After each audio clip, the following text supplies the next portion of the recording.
Bem-vindos ao primeiro Porque Se Não É Resposta da Semana, com o psicólogo Eduardo Sá. Eu sou a Judite França e hoje vamos falar da diferença entre a tristeza, a depressão leve, a autoestima constipada, como nos diz um ouvinte, a apatia, a falta de alegria, a autocomiseração. Mas é depressão, Eduardo? Boa tarde, essa é a pergunta. Olá, Judite, boa tarde. Vamos lá por partes. Eu acho que todos nós temos um vício de forma, compreensível, aliás, para associar a depressão a qualquer coisa muito próxima de um abatimento profundo, um abatimento quase irreparável, uma coisa dura, penosa, que faz com que uma pessoa esteja fechada em casa, sem sair, deitada numa cama, com um humor absolutamente intratável, etc, etc, etc. Sem se querer levantar. Mas o que é muito importante, tudo isso que nós conhecemos de algumas pessoas, infelizmente, o que é importante é que nós possamos ter a noção que há vários degraus até se lá chegar. E, portanto, muitas vezes nós não estamos abertamente deprimidos, mas não estamos com uma relação tão apaixonada com a nossa vida como às vezes devia ser. Ou às vezes nós não estamos tão deprimidos. A depressão é isso? É a falta de amor pela nossa vida, pelo que temos? No limite é. No limite acho que é uma boa definição, aquela que propõe, sendo certo que depois, quando nós nos vamos divorciando deste amor pela vida e vamos ficando desapontados com ela e azedos com ela e de candeias completamente às avessas com ela, isso de alguma forma também quer dizer que, entretanto, fomos, se calhar muito mais descuidados do que era suposto, muito mais desamparados do que todos nós desejaríamos e, portanto, deixados muito num registro muito solitário, tomando em consideração os gestos que nós precisaríamos de ter para nos sentirmos de bem com a vida. Portanto, resumindo, pegando na sua definição, nós podemos dizer que nunca ninguém se deprime sozinho, ironia das ironias, às vezes deprimimos-nos com muitos acontecimentos de vida, mas também com muitos desamparos protagonizados pelas pessoas mais importantes da nossa vida e, de facto, tudo isto se faz por degrauzinhos. Uma autoestima irreparável, um certo tanto faz que corra para a esquerda, uma apatia mais ou menos generalizada e quase infindável, um ar de quase indiferença em relação a tudo, se tudo são de uma depressão que devagarinho vai ganhando espaço como se fosse uma maré negra. Mas a tristeza está ligada a eventos específicos, não é? E é temporária, em princípio. E a depressão é persistente, não é? E às vezes dura anos. E às vezes também não tem uma causa muito clara. Dite-se, mais ou menos, vamos por partes. Ciclicamente, na psicopatologia mais clássica, falava-se de uma depressão endógena, que era quase como se dissesse que tinha ramificações tão profundas que, de alguma forma, podia ser associável a qualquer coisa de constitucional. Se nós formos observar a vida destas pessoas, percebemos que aquilo que parece constitucional às vezes tem um lastro profundo que se prolonga, às vezes desde muitos episódios traumáticos da infância até relações que, em vez de serem nutritivas, acabaram por ser tumultuosas ou mesmo violentas. Portanto, nesse contexto, de facto, as pessoas não se deprimem sozinhas. O que se passa é que, até que se afundem num registro quase melancólico, implica muitos anos, muitas oportunidades perdidas e um divórcio que se vai acumulando progressivamente em relação a todos os apelos de vida. Evidentemente que as pessoas saudáveis, todas elas ficam tristes.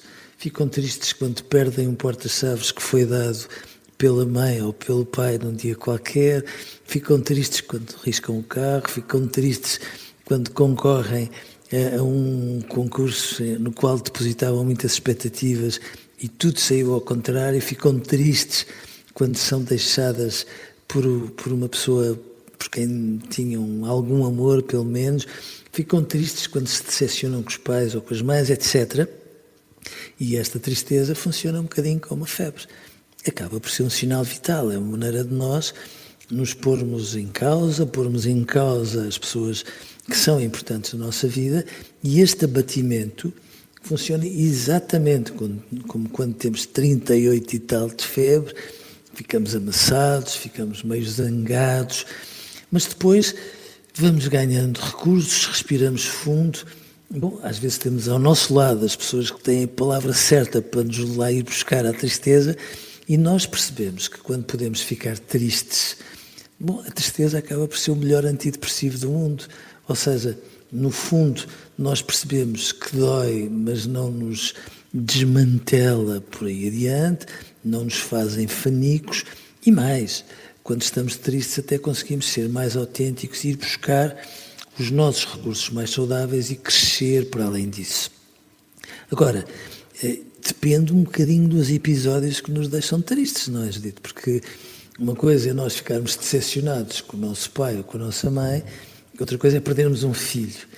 E, portanto, há níveis de uma tristeza tão grande e há acontecimentos de vida que são tão duros, tão violentos, tão insuportáveis, que, de facto, ficamos muito, muito, muito tristes, e aí as probabilidades de pormos a cabeça de fora e de ser diferente já não são as mesmas.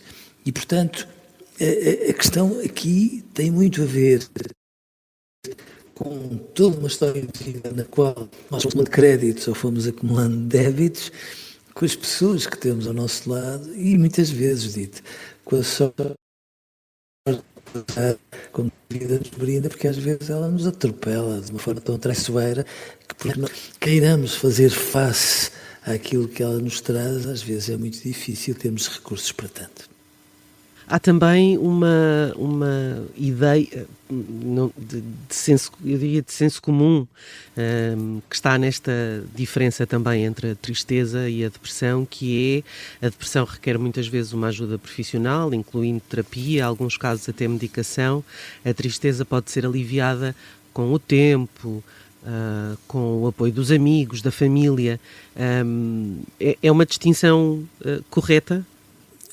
Eu acho que é uma distinção sensata, porque, afinal de contas, há tristezas que são um bocadinho como um episódio virusal, não é? São os tais 3 dias de febre para que uma pessoa perceba até que ponto é que lhe consegue fazer frente, tomando em consideração os recursos que tem mais à mão. E, portanto, muitas tristezas são isso mesmo, uma maneira de nós, enfim, lambermos as feridas, como se diz, respirarmos fundo, percebermos de que maneira é que podemos orientar a nossa vida a partir dali e irmos a jogo de novo. É verdade que, em algumas circunstâncias, há tristezas que são muito mais fundas e, portanto, nessas circunstâncias, às vezes estarmos sozinhos, mais do que ajudar a resolvê-la, ajuda a acentuá-la, ajuda a agravá-la.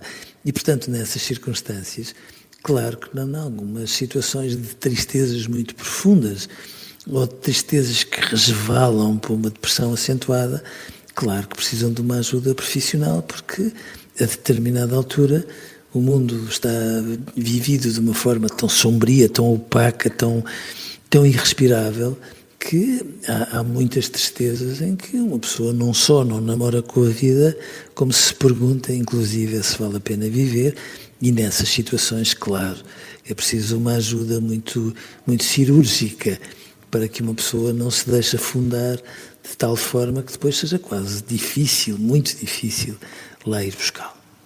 Chegamos ao fim com esta ideia, hoje foi muito pedagógica a sua aula, porque é bom que as pessoas consigam também medir-se a si próprias e aos outros, os que lhes são próximos, o que é que se está ali a passar, não é? Porque pode ser só um estado depressivo, passageiro, mas pode-se transformar em algo mais grave e depois a ajuda já vir um pouco tarde, ou podia ter vindo mais cedo.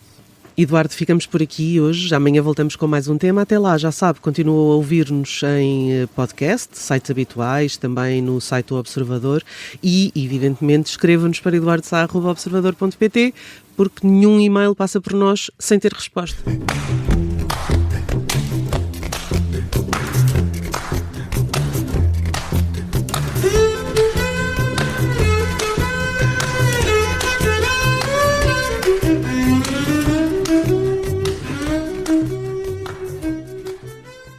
Se gostar deste podcast, pode seguir, dar 5 estrelas e comentar o episódio na Apple Podcasts ou no Spotify. Pode também subscrever e gostar no YouTube. Assim recebe uma notificação sempre que houver um novo episódio.